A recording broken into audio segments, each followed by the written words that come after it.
नमस्कार, खबरों का पंचनामा देख रहे हैं आप और मैं हूं आपके साथ दिव्या सिंह। हम लेकर आए हैं देश और दुनिया की 5 बड़ी खबरें, जिस पर चर्चा के लिए हमारे साथ स्टूडियो में मौजूद हैं कैपिटल टीवी के editor in chief doctor Manish Kumar. Doctor साहब, स्वागत है आपका। धन्यवाद। सबसे पहले एक नजर आज की टॉप हेडलाइंस पर। केंद्रीय राज्य मंत्री एल मुरुगन के घर पहुंचे पीएम मोदी, पोंगल उत्सव में लिया हिस्सा, देशवासियों को मकर संक्रांति की दी शुभकामनाएं। लोकसभा चुनाव से पहले महाराष्ट्र में कांग्रेस को बड़ा झटका, मिलिंद देवड़ा ने दिया पार्टी से इस्तीफा, युवा चेहरा खोने से बौखलाई कांग्रेस।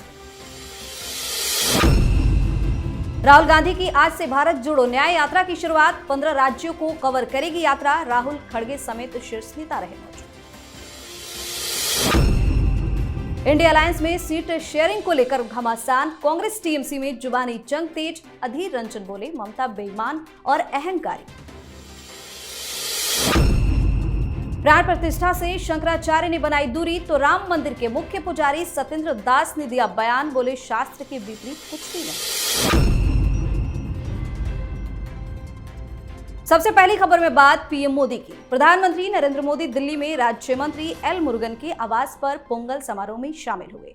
पुडुचेरी की उपराज्यपाल और तेलंगाना की राज्यपाल तमिलिसाई सौंदर्यराजन भी इस कार्यक्रम में मौजूद रही।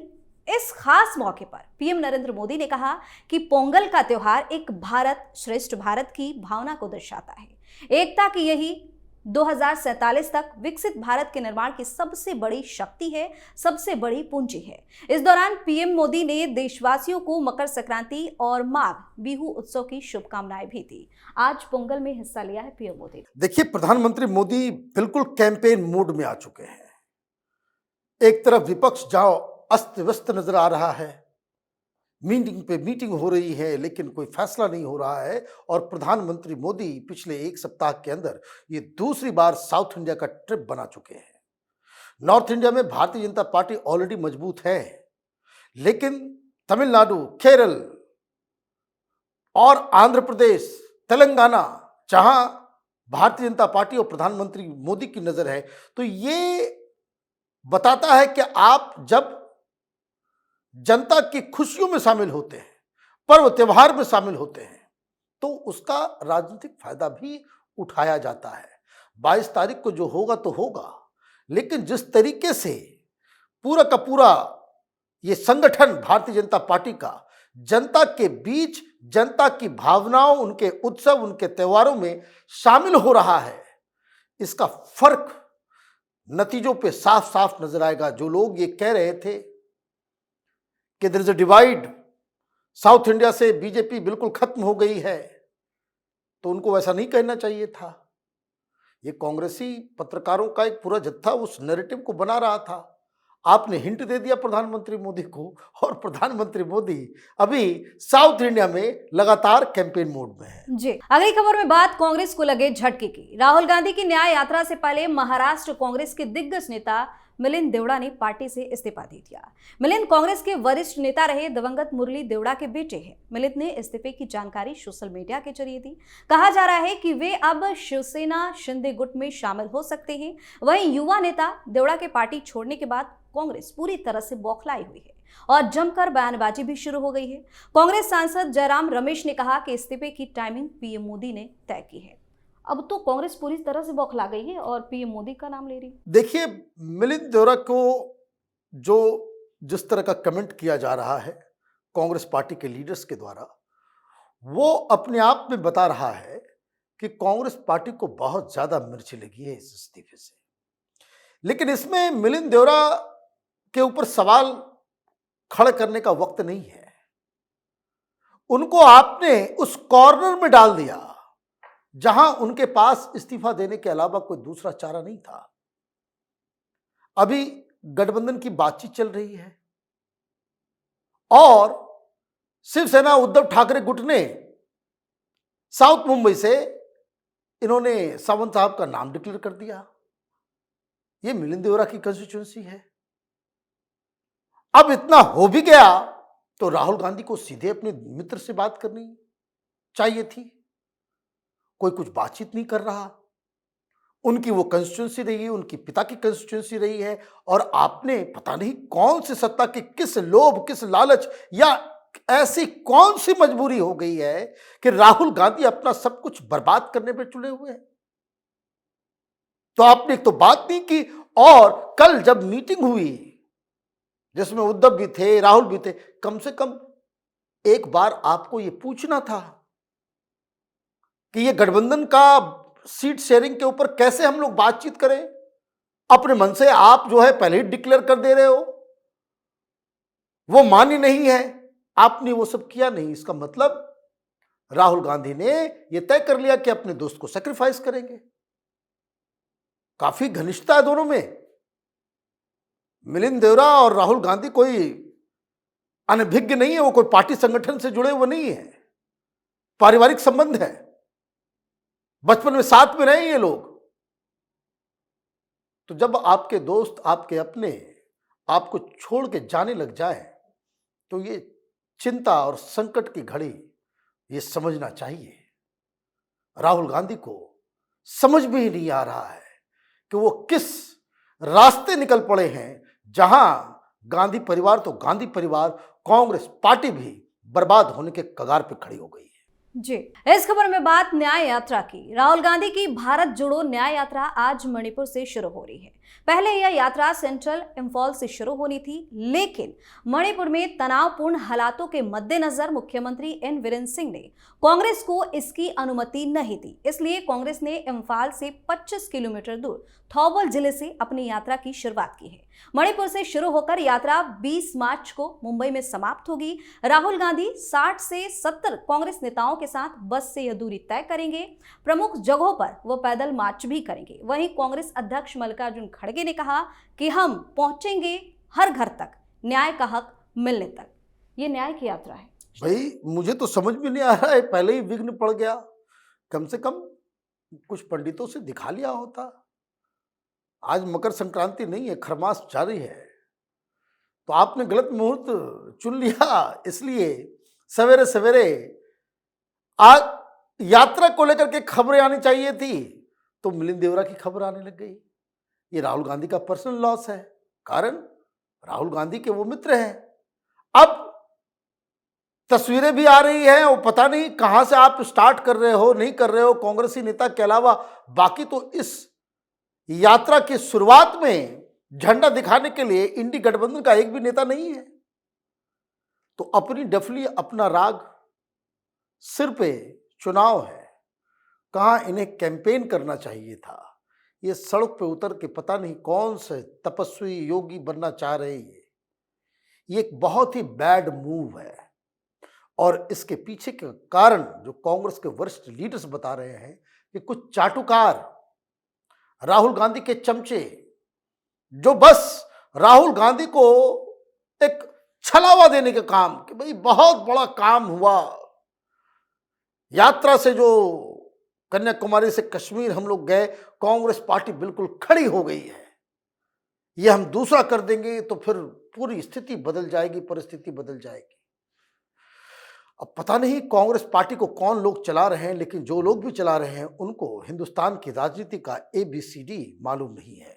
जी, और अब बात इंडी अलायंस की। विपक्षी दलों ने मिलकर इंडी गठबंधन बना तो लिया है, लेकिन आपसी तालमेल नहीं दिख रहा। पार्टियों के बीच सीटों के बंटवारे को लेकर रस्साकशी चल रही है। खबर है कि टीएमसी ने मेघालय और मणिपुर में कांग्रेस को 2 सीटों की मांग की है। वहीं पश्चिम बंगाल में टीएमसी कांग्रेस को 2 सीटें दे रही है। इस बीच कांग्रेस नेता अधीर रंजन चौधरी का बड़ा बयान सामने आया है। उन्होंने ममता बनर्जी पर तीखा हमला बोला है। उनका कहना है कि ममता बनर्जी राजीव गांधी और सोनिया गांधी के नेतृत्व में नेता बनी हैं, और आज ये महिला उन्हीं लोगों को अहंकार दिखा रही है।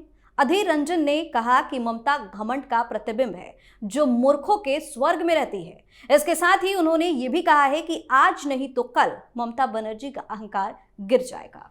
अब कांग्रेस और टीएमसी में जबरदस्त घमंड। अब बताइए, अब कोई चीज बचा? सारी चीजें आपने तो कह दी। अब कैसे गठबंधन, कैसे चलेगा ये इंडी अलायंस? दिल्ली में आप मिलते हो हाथ में हाथ डाल करके, बेंगलोर में मिलते हो, सोनिया गांधी बगल में बिठाती है, तस्वीर भी आती है, और जमीन पे अब गाली गलौज की भाषा, गाली गलौज की भाषा है ये। कल वो प्रोटेस्ट कर रहे थे, सड़क पर बैठे हुए थे कांग्रेसी कार्यकर्ता, वो कह रहे कि भाई अहंकार यहां पर 356 राष्ट्रपति शासन लगा दो। तो ये गठबंधन के अंदर के विरोधाभास का जो है वो एक एग्जाम्पल है। ये सिर्फ बंगाल में नहीं हो रहा, बिहार में भी यही हो रहा है। कल रात अरविंद केजरीवाल के साथ मीटिंग भी हुई। राहुल गांधी, खड़गे, केजरीवाल और ये चड्डा, ये सारे लोग बैठे हुए थे। इससे बड़ा तो कोई और बैठक नहीं हो सकता, लेकिन डिस्ट्रस्ट इस तरीके का है कि फिर भी कोई फैसला नहीं हो सका। मतलब ये कि रस्सा कस्सी और खींचातानी जो है वो चल रहा है। महाराष्ट्र में ही हाल है, मिलिंद देवरा को खोना पड़ा। तो ये हर राज्य में इसी तरीके का माहौल बनेगा। 28 से घट के ये 10 हो गए हैं, अब पता नहीं और कितनी संख्या इन लोगों की घटेगी। ये जो पूरा का पूरा एक्सरसाइज कैपिटल टीवी लगातार शुरू से कहते आ रहा है कि ये बिल्कुल ही मिसमैच अलायंस है। इसमें न विचारधारा एक है, न नीयत एक है, न नेता एक है, कुछ चीज सिमिलर है ही नहीं। आप सिर्फ मोदी को हराने के लिए किसी भी तरह का गठबंधन कॉबल अप कर लोगे तो एक तो वो बन ही नहीं रहा। जनता का आशीर्वाद मिलेगा या नहीं मिलेगा वो तो दूर की कौड़ी है। पहले तो आपस में ही तय कर ले भाई कौन किसके खिलाफ लड़ रहा है। जी, आखिरी खबर में बात राम मंदिर की। अयोध्या राम मंदिर में भगवान रामलला की प्राण प्रतिष्ठा में चारों मठों के शंकराचार्य शामिल नहीं होंगे। विपक्षी दलों का दावा है कि वो आधे अधूरे मंदिर में रामलला की प्राण प्रतिष्ठा से नाराज हैं, जिस पर राम जन्मभूमि के मुख्य पुजारी आचार्य सत्येंद्र दास ने अपनी प्रतिक्रिया दी है। उन्होंने कहा है कि राम मंदिर के उद्घाटन में कुछ भी शास्त्रों के विपरीत नहीं हो रहा, सब कुछ शास्त्रों के अनुकूल है। जितने भाग में रामलला को स्थापित करना है उतना भाग बनकर तैयार हो गया है, सब कुछ तैयार है। इसलिए यह सोचना कि मंदिर अधूरा है गलत है। जो लोग ऐसी बातें कर रहे हैं वो नहीं आने का बहाना बना रहे हैं। अब क्या कहें? देखिए, बहुत सही जवाब दिया गया है,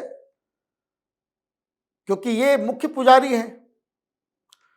तो जो मुख्य पुजारी हैं उनके मन से ही काम होगा। भाई शंकराचार्य के मठ में कोई दूसरा आदमी फैसला तो नहीं लेता, लेकिन कुछ भ्रामक प्रचार, पहली बात तो ये कि 4 के 4 विरोध नहीं कर रहे हैं, 2 का डिनायल आ गया, 2 बच गए। और ये कहने में दुख हो रहा है लेकिन हकीकत है, ये बाकी के 2 शंकराचार्य कांग्रेसी एजेंट की तरह बात कर रहे हैं। बिल्कुल। कारण क्या है कि उनको जानकारी नहीं है, और जानकारी नहीं है तो उनको इस तरह की बातें नहीं करनी चाहिए थी। वहां मूर्ति कहां रखी जाती है? गर्भगृह में। गर्भगृह तैयार है? हां तैयार है। वो फ्लोर तैयार है? हां तैयार है।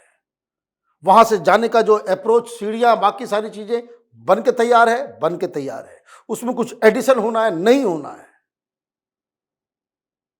अब कल कोई आके खड़ा हो जाए बोले भाई जो मंदिर के प्रांगण में पेड़ नहीं लगे हैं, गार्डन तो लग गया है लेकिन पेड़ में अब तक फल नहीं आया है, बिना फल आए कैसे तुम प्राण प्रतिष्ठा करोगे? ये तमाशा चल रहा है। इस तरह के शंकराचार्यों की वजह से शंकराचार्य के प्रति जो है आस्था, उस सीट के प्रति वो कम होती है। आप दलाल पत्रकारों को इंटरव्यू दे रहे हो, शर्म नहीं आ रही? इस तरह के लोग जो हिंदुइज्म के खिलाफ प्रपंच करते रहते हैं, उसके सामने जाकर के तुम इंटरव्यू दे रहे हो यूट्यूब चैनल के ऊपर। तो ये आस्था, ये लोग अपनी इज्जत अपनी नाक कटवाने पे आमदा है। पता नहीं कहां से इनको क्या चाहिए। शंकराचार्य हैं, समाज जिस हिसाब से आगे बढ़ रहा है उसके साथ आशीर्वाद देने का काम था उनका, विघ्न डालने का काम नहीं था। और ये वहां पे ऑलरेडी मंदिर है, पुजारी है, उसको व्यवस्था करने वाले लोग हैं। Let them decide. आपको चौधरी बनने के लिए कौन कह रहा है? और उसके बाद झूठ, मिथ्या प्रचार, सारा कुछ।